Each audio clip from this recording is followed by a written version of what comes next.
muy bien. Un gusto Estamos estar con tratando de ustedes. entenderlo con el mapa. Vos sos un Yo creo que gran es clave. especialista. Es clave el mapa y ese mapa lo dice todo. Miremos, todos los países en azul o en celeste son miembros de la OTAN.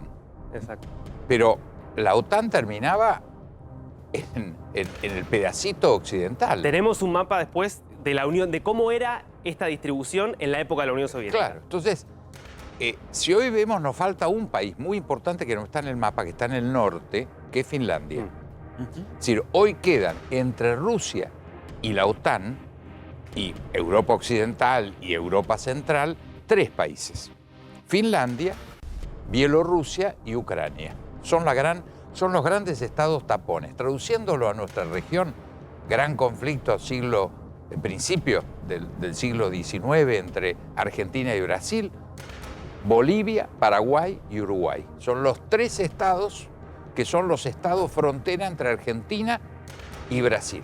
Los 3 estados frontera entre la OTAN y Europa y Rusia son Finlandia, Bielorrusia y Ucrania. El mundo en el último siglo ha variado de irse para allá y venirse para acá. O sea, Claro. ahora si tenemos el mapa de lo Mostremos que el mapa era de la Unión Soviética, después, sí. vas a ver que todo lo que está alrededor de lo rosa en celeste era antes territorio soviético. Exacto. A ver, era parte de la influencia de la Unión Soviética en los países del lo que se decía antes, detrás de la cortina de hierro, ¿no? Exactamente. Claro.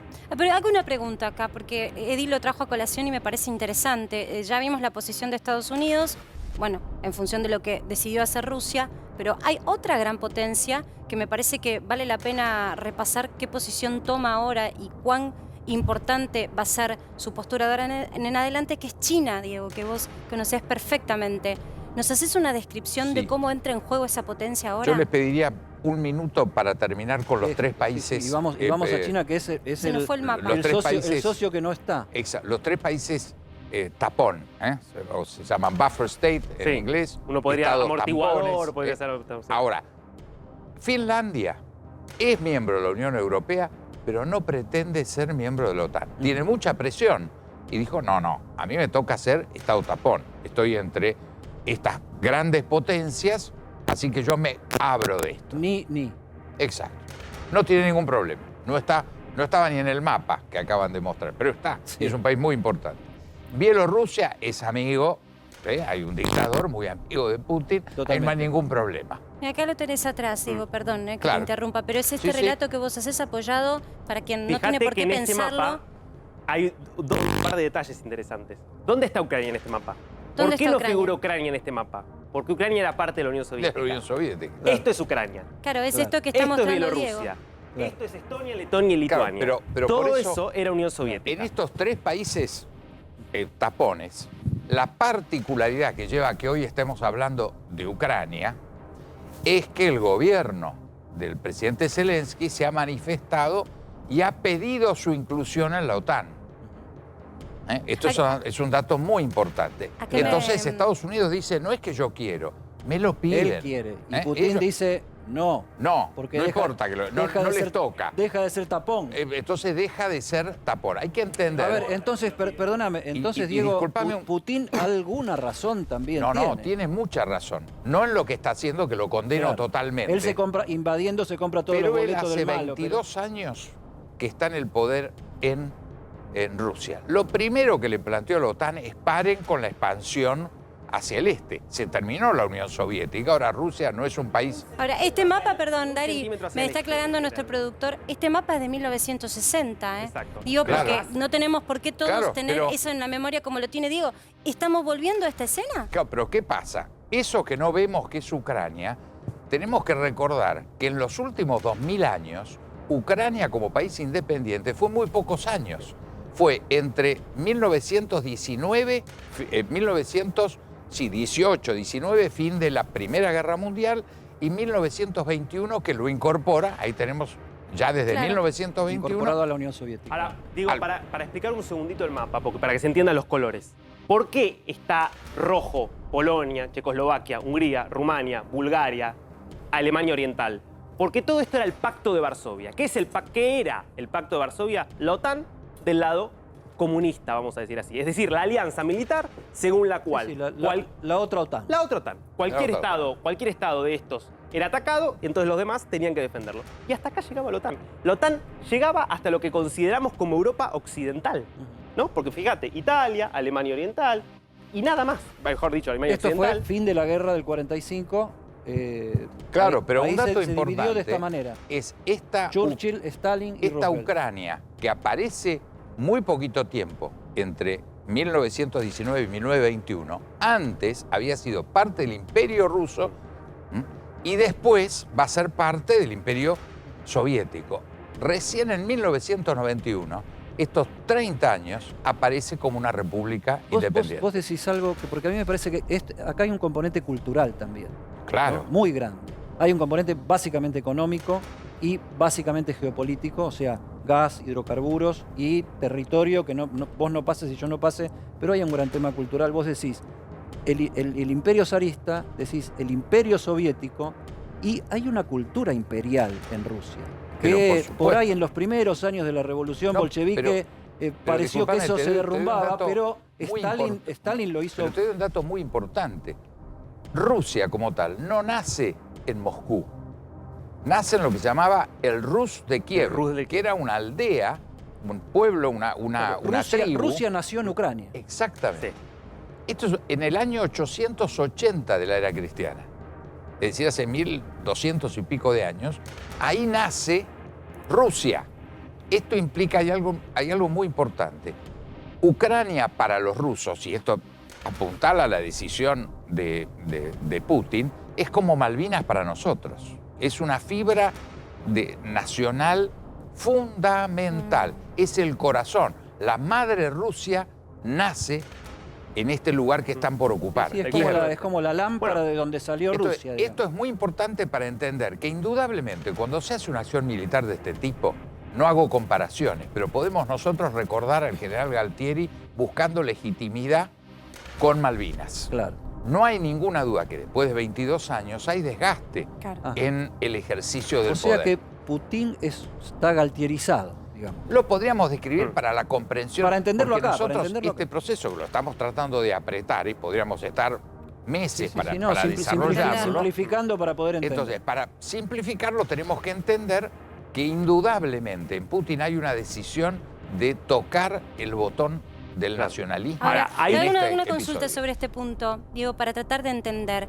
¿Esto era algo que ya se estaba orquestando, se estaba armando? Totalmente. ¿Era cuestión de horas? ¿Ustedes que están tan metidos en lo que es geopolítica, se la veían venir? No, totalmente. Ahora, yo voy a confesar mi sorpresa, que creo que lo incluye, para no sentirme tan mal, a Biden o al presidente Macron.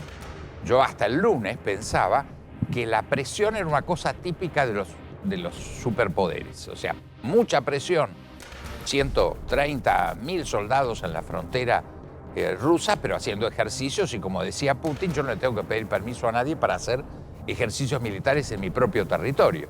Y los otros ejercicios eran en territorio de Bielorrusia, que tenían el permiso del presidente bielorruso. Entonces decían, señores, yo estoy haciendo ejercicio, no tengo la menor intención. Hay declaraciones en mi casa de él y en el patio de mi casa. hasta el día lunes, diciendo no tengo la menor intención en invadir Ucrania.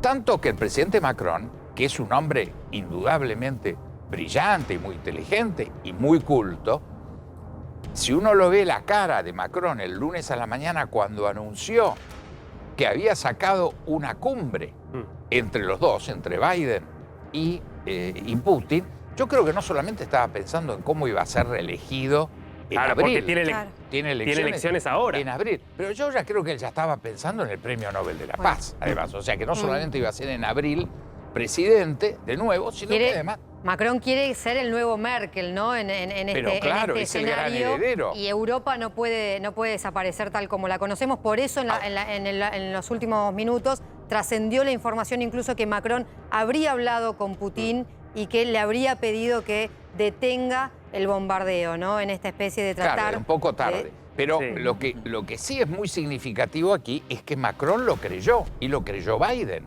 Porque si no, le da el que el no lo cuero- creía ¿Le da, era Putin. ¿Le da el cuero a Macron para ser Merkel? Bueno, este es un traspié muy importante. En esto yo hago una interpretación que tiene que ver con la biología. Como yo ya soy viejo, digo, Zelensky y Macron son dos jóvenes brillantes.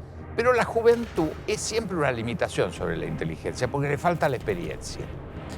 Y en general hay cierto idealismo y cierta ingenuidad. Zelensky fue ingenuo, hoy que está pidiendo desesperadamente que vengan tropas a saludarlo porque solo él no puede enfrentar al monstruo ruso, al ejército ruso. ¿Qué le están diciendo? Bueno, pero no son miembros de la OTAN. Entonces, escucha que ha tenido ha tomado una medida, Biden, muy importante. Ha echado al número 2 de la embajada rusa en Washington. No hay mucha equiparación. El otro le están tirando bombas, tiene la gente en los subtes y resulta ser que toda la decisión de apoyarlo de la Unión Europea, de la OTAN y del propio Estados Unidos hasta ahora es que hay 35 personas que le congelan las cuentas. Es muy interesante esto Sí. que marca Diego respecto de cuál es la respuesta de Estados Unidos, ¿no? Bueno, pero por Porque eso es muy definitorio que acá hay una no equiparación. Entonces, hoy muchos analistas dicen no van a intervenir y hay declaraciones ya de la OTAN diciendo no intervenir. Hoy no Biden mandar lo las ni, tropas. ni Estados Unidos, ni La OTAN ha ni dicho. nadie de la OTAN. Nada. Ni Entonces, ningún ejército entonces, europeo. Zelensky se jugó a decir yo amo a la OTAN, amo a la Unión Europea y resulta ser, esto es lo de la novia, disculpen, que entregó la virtud en el noviazgo y no hay casamiento. Es Ahora, decir, digo, efectivamente... ¿Quiénes son los aliados de Rusia? Porque da la sensación que Estados Unidos hace un paso,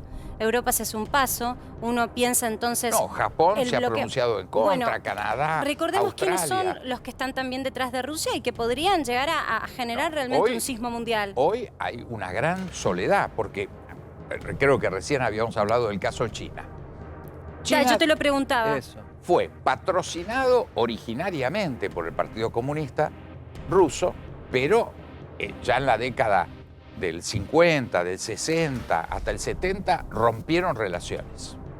La relación era muy mala. El presidente Trump ayudó muchísimo a mejorarla porque los llamó los dos enemigos. En lo Claro. que no eran enemigos, habían sido en los últimos 30 años socios, resulta ser que pasaron de nuevo a ser enemigos. Y le daba con que los dos eran enemigos. Claro, si uno dice que los otros dos son el enemigo de mi amigo, es mi enemigo, no Sí, sé sí. cómo es la frase. Bueno, ¿eso qué produjo? Acercamiento. Ese acercamiento es relativamente nuevo, no existe el bloque ruso-chino. Primero debería ser chino-ruso. China es 12 veces más importante económicamente que Rusia. Sí, el poderío económico de Rusia quedó en No el hay- pasado. no hay- Hoy que está comparado con Italia. Y Brasil. No, la economía, Brasil podría- económicamente, sin duda. Lo que es sí Italia, mantiene Brasil. es un gran poderío militar Rusia, ¿no? No, no hay duda. Eso Ahora, sí. Eso le permite decir, yo me la banco solo. Claro. Lo ha dicho en varias declaraciones. Y yo sé que soy más débil, lo ha dicho Putin, que la NATO, la Unión Europea, Estados Unidos. Pero tengo suficiente bomba para que acá no haya ganador. Esto lo Bueno, dice pero Putin. a ver, hablemos desde la funcionalidad. Es potencia militar. Militarmente sí es potencia. ¿A China le interesa que avance la OTAN? No le debe interesar tampoco. No, y pero dicen tampoco que China le está interesa- esperando a ver cómo Claro, se mueve esto, a ver qué hacen con Pero Taiwán. mira un dato importante. ¿Qué hizo China para desarrollar, para lanzar, tocar el botón de este conflicto? Reconoció a dos provincias que se reconocen naciones independientes. Hace 8 años lo hicieron, ¿eh? Sí, sí. Rusia, durante 8 años, hace 8 años que estas dos provincias, estados, declararon su independencia y no la Sin reconoció. reconocimiento. La Pero, reconoció de el hecho, lunes. Rusia había firmado los acuerdos de Minsk, por los cuales establecía que estas provincias iban a regresar a Ucrania Sí. con autonomía. En un estatus de autonomía que no funcionó, por eso los últimos Sí, que 8 años. pongámosle hay- nombre que a mí me salen Donetsk y Lugansk, Lugansk. me salen Lugansk 1 y 2 a mí, pero Claro, pero Donetsk y Lugansk, que además forman el Donbass, que es la región dentro de las que ¿Puedo se hacer encuentran una pregunta para volver al mapa y tratar de entender? estamos con otro mapa. Este ahora. mapa Sí. es otro, pero Este es igual el nos mapa permite actual del- entender. Déjenme preguntarles, a ustedes pues son bastante analistas de lo que es la geopolítica. ¿Termina acá el conflicto o van por otro territorio? no termina el conflicto porque después viene la negociación. A mí no me cabe la menor duda que Rusia va a poner el pie claro en toda Ucrania. Va a elegir un gobernador, o lo que nosotros llamamos un gobierno títere, Sí, sí. Va a un amigo, consensuarlo, va a consensuarlo. y ahí se va a parar para negociar. No es que sigue con las Exacto. tropas, no es que las tropas dicen, bueno, ahora de Kiev nos vamos a ir hacia Polonia. No, claro. No. Bueno, No, es ahora, interesante. ahí el objetivo ahí que va a ver- parar. tiene que ver con esta cuestión, porque muchos de ustedes pueden estar escuchando en este momento que se habla de tal vez una guerra corta. Que esta sea una guerra corta. Mira, Me meto la y- primera me guerra meto iba a y durar negocio. 3 meses y duró Claro. 4 años y Claro. murieron Lo que hay que tener 30 ahí, millones de Eddie, es personas. O sea, no está dicho que haya ninguna No, la guerra. guerra corta es como, antes te acordás que decían que podíamos tener preinfartos, ya se descubrió Sí, que sí, es un sí. infarto que no te mató, un preinfarto, no hay pre, Claro. no hay un infarto pre. Esto es lo mismo. Hablar de una guerra corta, contémoslo al final, tiene que terminar la guerra, pero Claro. saber si fue corta o larga. Es una, Es que cuestión, sí. es una cuestión del futuro que es Pero básicamente recordemos que impredecible. la guerra más compleja del siglo XX fue la tercera, que ya pasó. Yo escucho muchos periodistas hablando de que puede haber una tercera guerra. Ya ocurrió, fue la Guerra Fría entre los Estados Unidos y la Unión Soviética entre 1946 y 1991. Fue Medio mucho siglo. más larga y fue muy compleja y fue recontra guerra. Y nos involucró a nosotros también. Quiere decir que el estado de guerra larga o corta es muy relativo. Esa guerra fue larguísima y fíjense cómo los periodistas ilustrados Muy buena no la tienen aclaración porque hay anotada. analistas que están diciendo, no, esta seguro va a ser una guerra corta, Putin hace pie y ya está. Pero claro, es que el negocian. punto ahí es, supongamos que para que sea una guerra corta, Putin tendría que irse. Entonces entró a Ucrania y se va. Pero hay- ¿Para qué entró? Pero si hay se un- va a ir. No, pero hay un dato. Con el costo que esto va a tener para que lo Rusia. condena a ser largo. Putin ha tomado una decisión. Él se ha podrido de que en los últimos 20 años, cuando dicen quiénes son las dos superpotencias en la punta de la pirámide del poder en el mundo. ¿Cuál es la contestación? China y Estados Unidos. Sería unánime. No habría uno que diría otra cosa. ¿Qué está diciendo Putin? No, se están olvidando de Rusia. Somos 3. Esto no termina en este episodio. Para poder consolidar que hay 3 superpotencias, van a pasar muchas cosas. Va a haber situaciones violentas, situaciones de negociación, intercambio entre las dos. Va a haber un momento de pelea y otro de negociación por muchos años. Viene esta cuarta guerra Vos mundial. decís que esto es para, un esto es estado para largo. ida y vuelta para largo. Lo mismo ocurre con China. Con China no va a haber una disputa territorial de un día, 2 días, 5 años, 2 años. Hay un complejo estado de lo que yo llamo negociación. Ya no es una guerra fría, es una negociación caliente. Que de negociación caliente puede ser muy caliente, con tiros, bombas, Claro. etcétera. Pero perdón, digo, ¿y ahí qué negocian esas potencias en esta larga guerra que preanunciás? Poder económico, poder militar, posicionamiento geopolítico, política. Un combo. Todo. Tenés todo.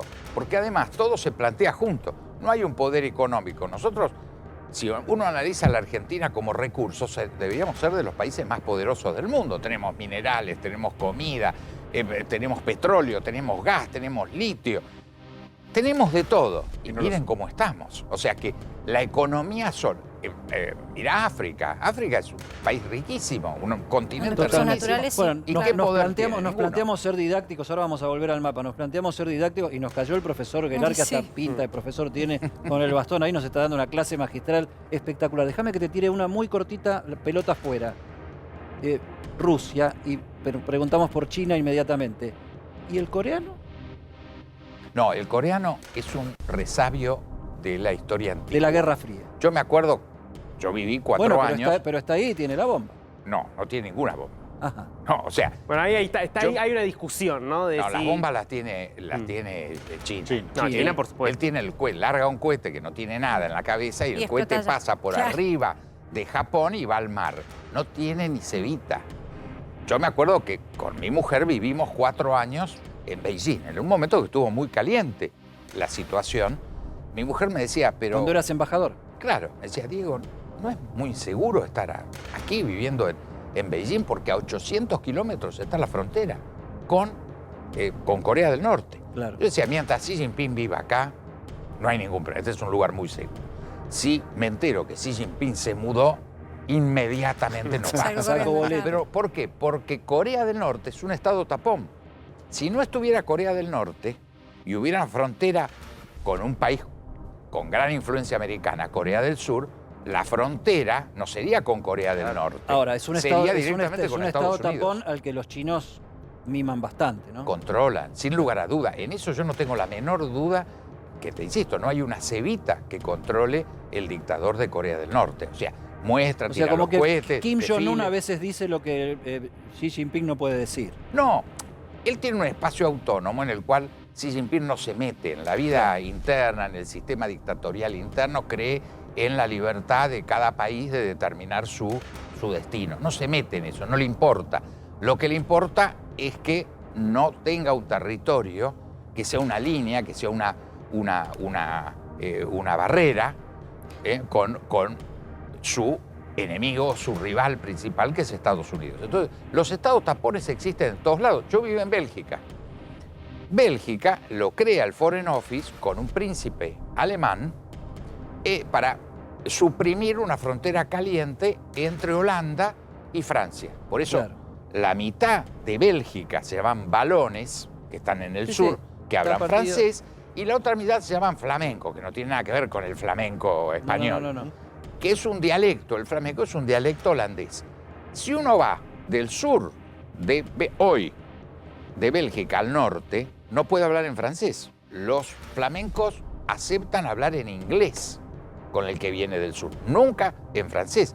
Hay un poquísimo porcentaje de gente que se casa entre las dos comunidades. Totalmente. Qué abstracto, qué sí, distinto estuve- a la cultura que nosotros estamos Acá no tiene acostumbrados. nada que ver. Perdón, yo quiero ir y volver y en un ratito vamos a estar analizando que